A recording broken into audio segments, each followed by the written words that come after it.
Les travaux de construction du futur stade de l'OGC Nice touchent à leur fin.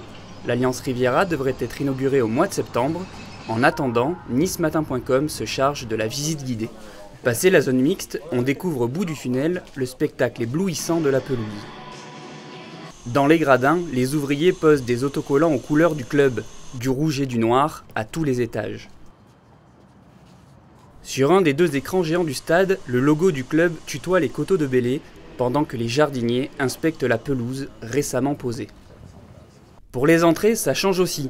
70 tourniquets automatiques valideront chaque billet, sous l'œil d'un PC sécurité dernier cri. L'acoustique a même été testée par le maire de Nice.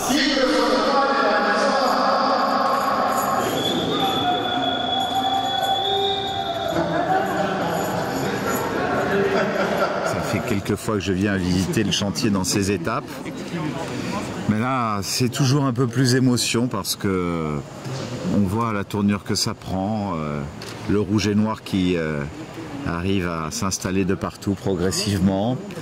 Cette pelouse qui a désormais occupé tout l'espace qu'elle devait, et surtout quand on ouvre les portes de cette zone mixte, on imagine déjà notre équipe et ceux que nous recevrons rentrer devant cette clameur.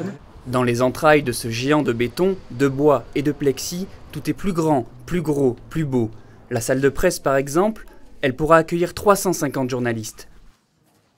Quant aux 44 loges VIP, elles sont en cours de finition. Invisibles du grand public, les vestiaires du gym sont dignes des plus grands clubs d'Europe. C'est ici que Dario Zutanic et tous les autres vont prendre place. Votre impression? C'est fantastique. Là, je suis prêt à prendre une soufflante de puelle dans les bronches, il n'y a pas de problème. Confortable? Très. Attends, Recaro, c'est les mêmes sièges qu'au Real Madrid. Hein. Un stade de plus de 35 000 places qui ne manque pas de susciter la fierté de ses concepteurs.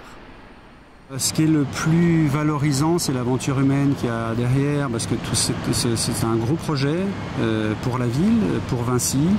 C'est beaucoup de pression, c'est beaucoup de risques qui a été pris, c'est beaucoup de paris techniques qui nous ont fait trembler à certains moments. Et tout ça, c'est le challenge qui a été relevé tous ensemble en équipe, et je crois que c'est ça dont on peut être le plus fier. L'Alliance Riviera ne devrait pas recevoir que du foot. Les amateurs de rugby ou de maxi-concert devraient pouvoir eux aussi profiter de ce beau joujou qui sera livré à la fin du mois d'août.